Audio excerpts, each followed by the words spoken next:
बादशाह अकबर और जादूगर। यह 16वीं शताब्दी का समय था।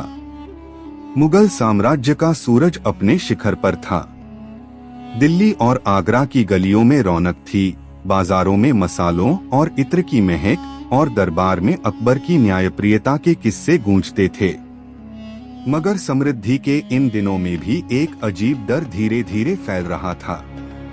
राजधानी के आसपास के गांवों में रात को रहस्यमयी घटनाएं होने लगी।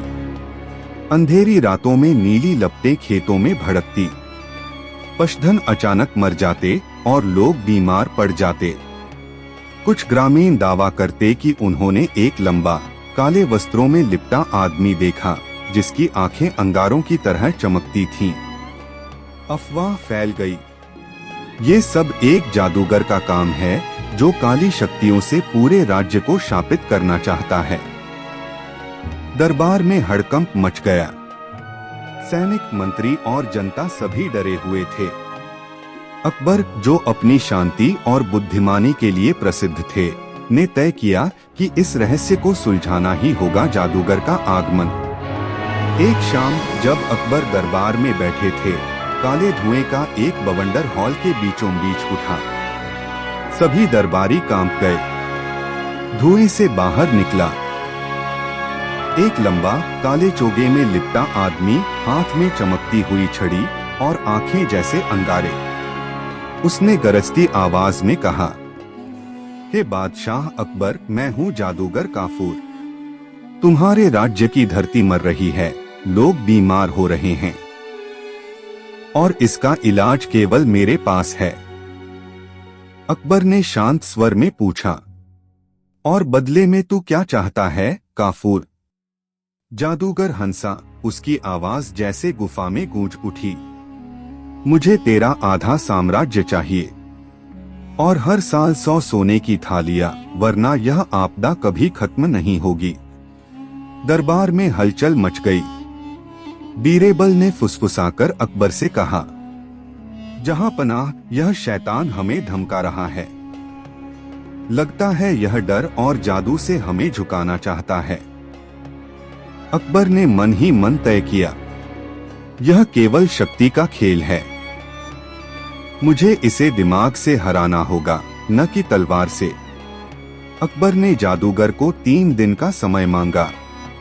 3 दिन बाद मैं तेरा प्रस्ताव मानूं या न मानूं, यह तय करूंगा। तब तक तू इन घटनाओं को रोक। जादूगर हंसा और गायब हो गया। अकबर ने तुरंत बीरेबल और कुछ गुप्तचर बुलाए। बीरेबल, यह जादूगर असली शक्तियों का मालिक है या केवल छल कर रहा है? इसका पता लगाना होगा। इसके हर कदम की जांच करो। बीरेबल ने अपने जासूस भेजे। उन्होंने पता लगाया कि काफूर ने काले जंगल में एक गुप्त ठिकाना बनाया है। वह रात में खेतों में फास्फोरस जैसी रासायनिक चीजें छोड़ता, जिससे नीली लपटें उठती। बीमारियां फैलाने के लिए वह कुओं में जहर मिलवाता। और असली बात, उसे दरबार का एक गद्दार मंत्री मुल्ला कासिम गुप्त जानकारी दे रहा था, जो अकबर की गद्दी हड़पना चाहता था। बीरेबल ने यह खबर अकबर को दी। अकबर ने मुस्कुराते हुए कहा, तो यह जादू नहीं, चाल है। अब हम इसे इसके ही जाल में फंसाएंगे। 3 दिन बाद दरबार में काफूर फिर प्रकट हुआ। अकबर ने कहा, मैं तेरा प्रस्ताव मानता हूँ, लेकिन पहले तू अपनी शक्ति सिद्ध कर। आगरा से 100 मील दूर चंद्रगुफा में एक प्राचीन अग्निमणि है। जो इसे ला सके वह सच्चा जादूगर कहलाता है। किंवदंती है कि जो कोई लालच से इसे छूता है, वह पत्थर बन जाता है। अगर तू सच्चा शक्तिशाली है तो यह तेरे लिए आसान होगा। काफूर लालच में पड़ गया। अग्निमणि मेरी शक्ति को 100 गुना बढ़ा देगी। गद्दार मंत्री कासिम भी उसके साथ चला। बीरेबल ने गुप्त रूप से सैनिक और जासूसों को चंद्रगुफा में छिपा दिया, ताकि जो कुछ हो उस पर नजर रखी जाए। चंद्रगुफा पहुंचते ही अग्निमणि की लाल रोशनी गुफा में फैल गई। काफूर ने बिना सोचे समझे उसे छू लिया। अचानक गुफा में गड़गड़ाहट हुई। पत्थर की दीवारों से आवाज आई, लोभ करने वाला यहाँ सदा के लिए कैद होगा। पल भर में काफूर और कासिम दोनों पत्थर की मूर्तियों में बदल गए। गुफा बंद हो गई। जासूसों ने यह खबर अकबर तक पहुंचाई। अकबर ने जनता को आदेश दिया, अब डरने की जरूरत नहीं। जो कुछ हुआ वह छल था। काफूर अब कभी नहीं लौटेगा। अकबर ने दरबार में कहा, डर और लालच दोनों इंसान को विनाश की ओर ले जाते हैं। असली ताकत तलवार या जादू में नहीं, बल्कि दिमाग और धैर्य में है। बीरबल मुस्कुराया, जहां पनाह यही कारण है कि आपकी ख्याति दूर दूर तक है। आप शत्रु को उसकी ही चाल में मात देते हैं। राज्य में फिर से शांति लौट आई। गांवों में फसलें हरी होने लगीं और लोग कहने लगे, जहां अकबर और उसकी समझदारी है, वहां कोई शैतान या जादूगर टिक नहीं सकता। भय और अंधविश्वास को केवल बुद्धि और सत्य से हराया जा सकता है। लालच अंततः विनाश लाता है, चाहे वह जादूगर हो या गद्दार। एक सच्चा शासक तलवार से नहीं, बल्कि समझ और साहस से शासन करता है। कहानी आगे बढ़ती है। चंद्रगुफा का रहस्य। जादूगर काफूर और गद्दार कासिम के पत्थर बन जाने के बाद राज्य में शांति लौट आई। लोगों ने राहत की सांस ली, पर अकबर के मन में एक सवाल रह गया। वह अग्नि सचमुच शापित थी या यह केवल एक किंवदंती? बीरबल ने भी कहा, जहां पनाह गुफा में ऐसी शक्ति का होना खतरनाक है। अगर कोई और लालची इसे खोज निकाले तो राज्य फिर संकट में पड़ सकता है। अकबर ने निर्णय लिया, मैं स्वयं चंद्र गुफा जाऊंगा। इस रहस्य को अपनी आंखों से देखना होगा।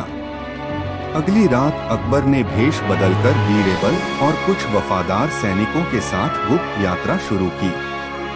जंगल घना और अंधकारमय था। रात में सियारों की आवाज और हवा की सरसराहट से माहौल डरावना था। गुफा का सच। चंद्रगुफा में प्रवेश करते ही सबने देखा, दीवारें चमक रही थीं, जैसे उनमें चांदी की नसें हों। बीरबल ने मशाल उठाई और ध्यान से देखा। जहां पनाह यह कोई जादू नहीं, यह खनिज फास्फोरस और चूना है जो हवा के संपर्क में चमकता है। यही वजह है कि गुफा अलौकिक लगती है। अकबर ने सिर हिलाया, तो जादूगर ने केवल इस जगह की रहस्यमयता का फायदा उठाया। लेकिन अग्निमने का क्या? गुफा के मध्य में पत्थरों के बीच एक बड़ा लाल रत्न चमक रहा था।